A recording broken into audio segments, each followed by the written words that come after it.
Desde la esquina azul y tomando la salida hacia el cuadrilátero de box azteca.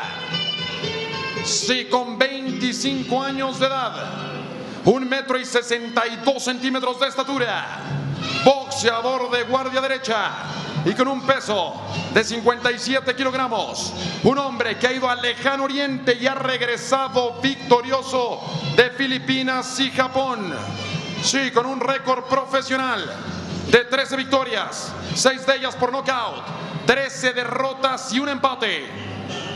Sube a defender su nombre, su sueño y su historia de la Ciudad de México, y presentándose en la única y legendaria Casa del Boxeo.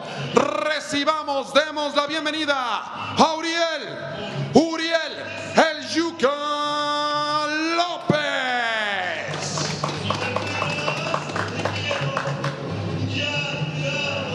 Y damas y caballeros, ladies and gentlemen, recibamos al boxeador estelar de esta noche, el hombre que encabeza este espectáculo inédito y que atacará desde la esquina roja. Avanza hacia el cuadrilátero, un consentido de la Casa del Boxeo. Aquí lo hemos visto crecer y triunfar. Aquí lo hemos visto atreverse, resistir y noquear. Aquí lo vimos meterse al Madison Square Garden de Nueva York para arrebatarle el cinturón del mundo al ganés Isaac Tokboe aquella noche gloriosa del 8 de diciembre del 2018.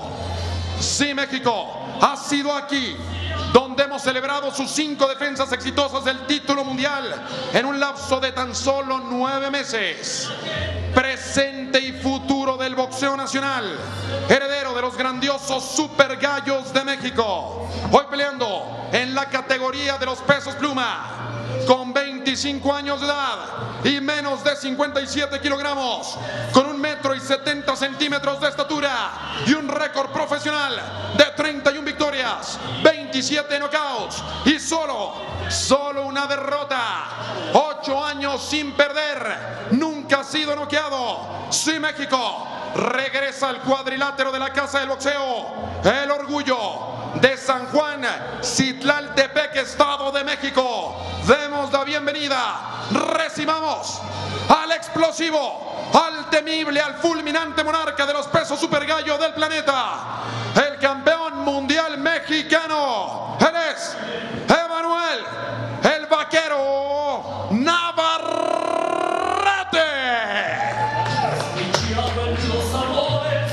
El referee de este combate es el señor César Castañón.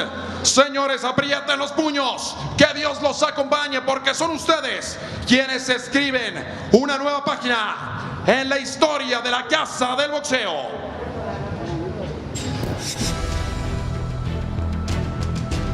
It's time for the Tale of the Tape, brought to you by Geico. And you'll see that Navarrete has won his last 5 fights by knockout. His last 5 opponents have won 93% of their fights. And this young man simply loves to fight. He had 5 title defenses in 287 days. And he's ready to go once again in a non-title fight. Se han prohibido los golpes con la cabeza, debajo del cinturón, en la espalda y en la nuca. Se protegen los dos todo el tiempo y cuando yo indique fuera se separan sin tirar golpes. ¿Quedó claro para los dos? Sí, suerte y que gane el mejor.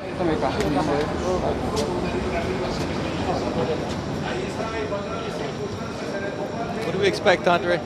Uriel Lopez is a tough guy, durable, but he catches a lot of punches and he catches them with his face. Navarrete is all volume. He's a buzzsaw, like you said in the outset, and he's going to be pitching and pitching early.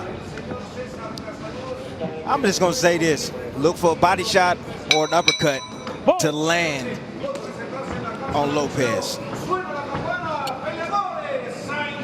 I'm pretty sure there's going to be uppercuts, hooks, every punch in the book. Maybe not the jab, because that's just not what they do. But every power shot in the book is going to be landed tonight. Yeah, Navarrete, I noticed, is a slow starter. You know, he'll start off slow, he gets in his rhythm, and once he finds his rhythm, then that's when the motor gets running.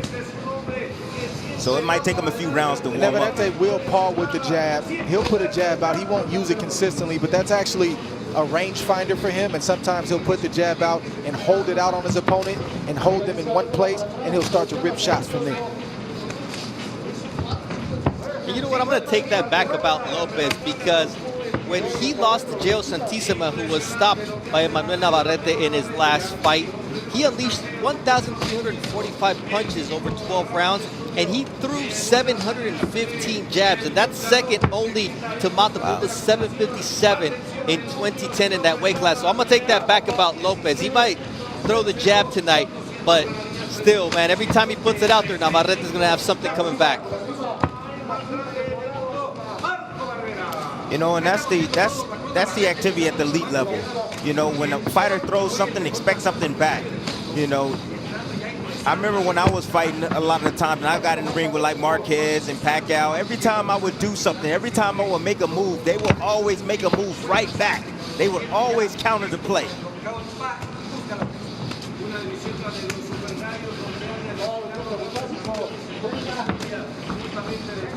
The first round for Navarrete is great ones. That's right, Bernardo. The first round is always like the quiet before the storm with Navarrete. If you didn't know him or hadn't watched him before, you'd say, I don't get what all the fuss is about. You let him get that motor warmed up, and you'll start to see a different guy in that second, third, and fourth round.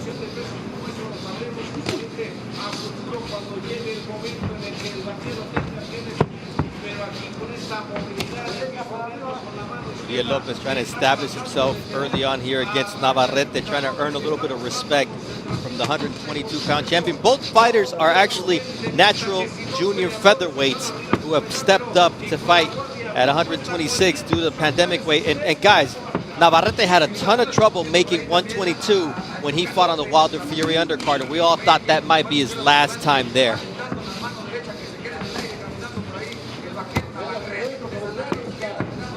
Yeah, and he's a big guy for the weight class, as you see. So he's going to continue to struggle. I think it's just a matter of time before he goes up to featherweight. And like I said at the beginning of this fight, he's made a name for himself in the junior featherweight division, but he can build a legacy in the featherweight division. Glad to be back here on Top Rank Boxing on ESPN. I'm Bernardo Osuna, alongside Timothy Bradley, Andre Ward, and Mark Kriegel. Round 2 of a scheduled 10-rounder for Emanuel Navarrete, a non-title fight for the junior featherweight world titleist, making the jump up to 126 pounds during this pandemic. Most fighters fighting a little bit above their weight. But he said, hey, I was training, I've been ready. He stays ready. And this is a long layoff by his standards. After fighting 5 times in 287 days in defense of the title he won from Isaac Dogbo. Well, even though Navarrete probably didn't want that break, Bernardo, probably good for him. Just because he can do something doesn't mean he should always do it. Probably a good rest for his body. You know, he wasn't training the way that he normally trains in a training camp. It was good for his body, and it'll pay off. It'll pay dividends in the long run. If Lopez want to steal some of these early rounds, he needs to just get active. You know, Navarrete, he takes some time to warm up. While he's taking his time and warming up, why don't you get to working? He should get a little bit more busy with his offense.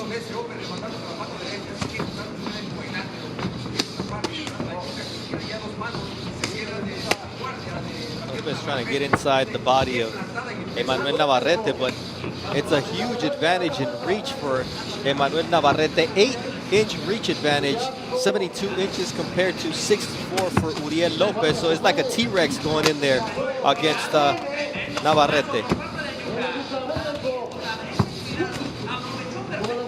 Yeah, Lopez is getting inside. But he's southpaw in the boxing game right now, because you know, you see a guy with a record of 13-13 and people can be turned off, but you got to understand this guy's story and the fact that, you know, when he comes to a fight, the majority of the time he's on the B side, meaning he's supposed to lose.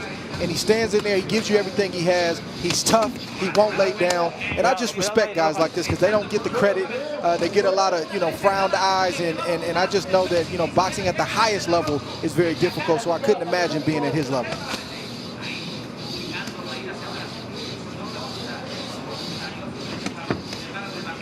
Boxing needs guys like Uriel Lopez, those journeymen, those gatekeepers. You know, his best win was a 5th-round knockout of undefeated prospect Ryo Matsumoto in Japan. Then he went back to Tokyo and lost later in the year of 2016, but this is a type of guy that just proves after going to the Philippines against Geo Santissima that he's not afraid to go anywhere.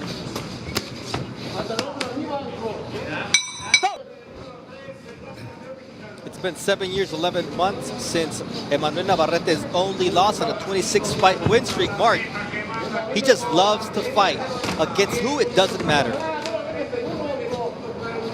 I like what I see from him tonight. I like to see him working that jab. He wants to win titles at 126, 130, maybe shoot for a title. At lightweight, he's got one advantage that no one else will have. Length, 72-inch reach. If he learns to master the jab, that's something no one else will be able to equal, that type of length.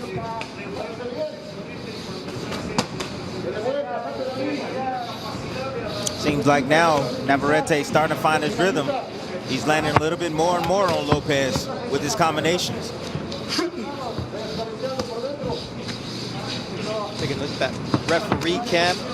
You see how the cameramen are covered up in hazmat gear pretty much. 23 of 99 jabs landed for Emanuel Navarrete as he sticks 2 more out in the face of Uriel Lopez. And then he goes to the body with the right hand.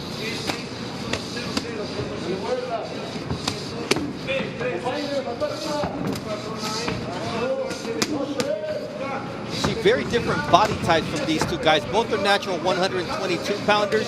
Navarrete filled out perfectly as a featherweight, and Lopez seems to have just added weight, not necessarily good weight for this fight.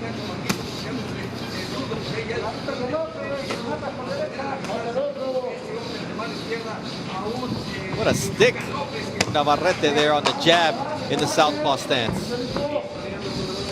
I think he heard you say that he's not going to use his jab tonight, Bernardo. and he heard it in English, and he still decided to go up and do it. So he still found a way to get it in there. He's like, Tim, you just noticed that Navarrete prove you wrong, he'll do it. Man, I just noticed that, you know, Navarrete, he does a lot of things off rhythm. You know, that's why he's so difficult. You know, off rhythm, out of nowhere. You can't train for guys like Navarrete. That's why he's so dangerous. And he's long, and he's punching in volume, and he has a motor. He can fight. You know, he can throw punches and punches. Even in the 12th round, even in the 10th round, he can throw 100 punches. He can do whatever's necessary to win matches. Nice jab there, and he follows it up. And we noticed that Navarrete hurt his hand against Geo Santissima on the undercard of Wilder Fury 2, and he's ready for round 4 of a scheduled 10-round fight. And you see Emanuel Navarrete keeping up that work rate, throwing 235 punches, landing 28%, and 17 body shots so far through 3 rounds against Uriel Lopez. Nothing solid yet from what we expect from Navarrete. But Tim, you made an observation about what's different with no fans in this fight. You know what, it hasn't just, not just in this fight, but in all the fights that I've seen. At the end of the round, you see the guys, they touch gloves like, hey, you know, like it's a sparring session, like, good job. That's been a big problem thus far. You know, these guys are in here and they think it's a sparring session because they don't hear anybody cheering for them. So they're respecting each other a little bit too much for my liking. Ooh, the ending right here in round 4 with the nice uppercuts there from Navarrete and going downstairs. Look at that looping shot. Although he misses, Navarrete's got bad intentions. Yeah, I slightly disagree, Tim. You know, Uriel Lopez, he's limited. He's going to give you what he can give you. Emanuel Navarrete, he's going to turn things up when he's good and ready to turn things up. And he's starting to land some heavier body shots right here. He knows what's at stake if he doesn't look good or if he loses this fight. So he's locked in, and he's going to slowly keep picking this thing up. Navarrete's not one of those guys that look like, you know, like a Floyd Mayweather. He's not a stylistic type of fighter, you know, but he does a lot of things wrong, but he makes up for it with his volume, the fact that he's so big, the fact that he can punch. That's how he makes up for it. Tim Bradley not with the understatement of the year. He's not Floyd Mayweather. But I'm just saying he's not flashy. It doesn't look all that great, but man, it's effective. Yeah, it works for him. He's got 26 consecutive wins, 22 of those wins coming by way of knockout. As you see the fans on the big screen enjoying the fights back home, everybody's happy that boxing is back. Whether it be in Mexico, in the US, in Vegas, in the bubble, whatever it takes, but boxing is back. And then we got to see, Tim, what type of shape Navarrete's in. I mean, he's been training, but he hasn't been training like he normally has. Sparring, everything is modified. So he knows the type of shape he's in. So it'll be interesting to see if he's able to pick things up as the fight progresses. Also, it's a scheduled 10 rounds. This is Navarrete we're talking about. Worry about the championship rounds. 10 segundos. It's Navarrete we're talking about. Where he's definitely in shape.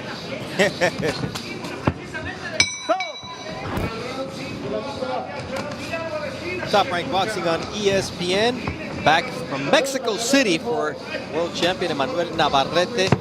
Moving up in weight to featherweight for this fight, taking on Uriel Lopez.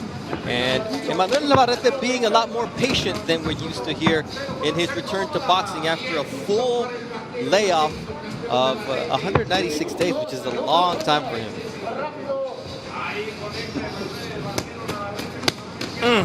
Quick combination. That's got to be discouraging. That combination. Oh, good shot right there. My goodness. Yeah, I was going to say, this has got to be discouraging if you're Lopez, where you give everything you have, and Navarrete just takes a half step back, and you land a few more shots like right there. But as soon as Navarrete wants to turn it up and open up, you get hit with 3s and 4s, and there's nothing you can do about it. The fluidity of Navarrete here as we approach the midway point of this fight is evident. He's getting his confidence, he's getting his bearings here against Uriel Lopez, and seems to be breaking him down, although Uriel lands a nice body shot. But once you hit Navarrete, you better get out of the way, because if not, you're going down. There's the body shot. 5, 6, 7, 8. Bien. Sube las manos. Venga. Venga. Put a fork in him, he's done. The worst thing Uriel Lopez could do was wake up Emanuel Navarrete. Better believe he's going right back downstairs as soon as he gets the opportunity. He's setting him up right now. Get him to look at the jab, and then boop, left hook to the liver.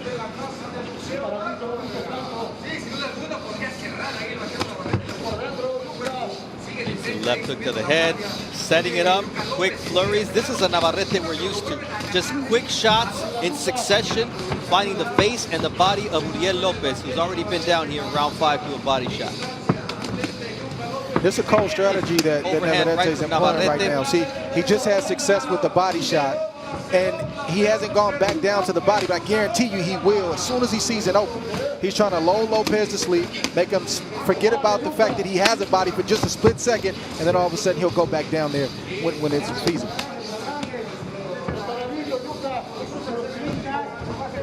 Patient.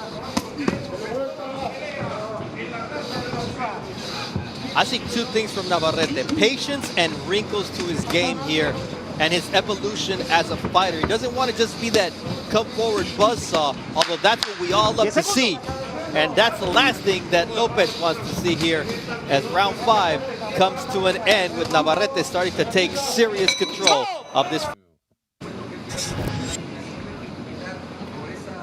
Round 6 of the scheduled 10-rounder for junior featherweight champion Emanuel Navarrete, stepping up to 126 pounds against Uriel Lopez. And Navarrete starting to heat up here in round number 6 after dropping Lopez to the body in the 5th round. And there goes another strafing left hook to the body, but Lopez is able to take it this time. Against Jeo Santissima in the Philippines, he took 141 body shots, so he's tough, but so is Navarrete. Navarrete wants to end this match right now. That's why you see him to step up the tempo, turn it up on Lopez. He's trying to end this fight this round.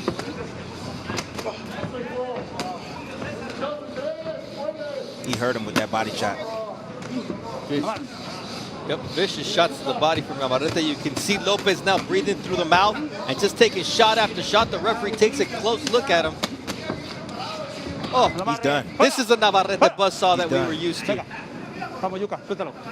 Lopez He can is turn it tough. up whenever He's he trying wants to take the shots. He's trying to hang in there, but he won't be able to hang in there much longer, especially when that one good shot gets through. Navarrete's been landing that straight right to the Right gut to the solar plexus. and trying to come around with the left to the body.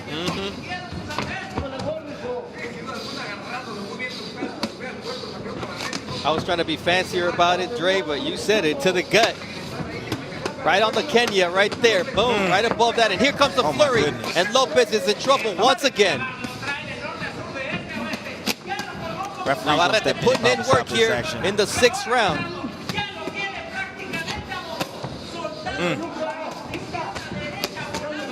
Look at the combinations coming from every angle. Every angle, from underneath, over the top. The way the head is snapping back.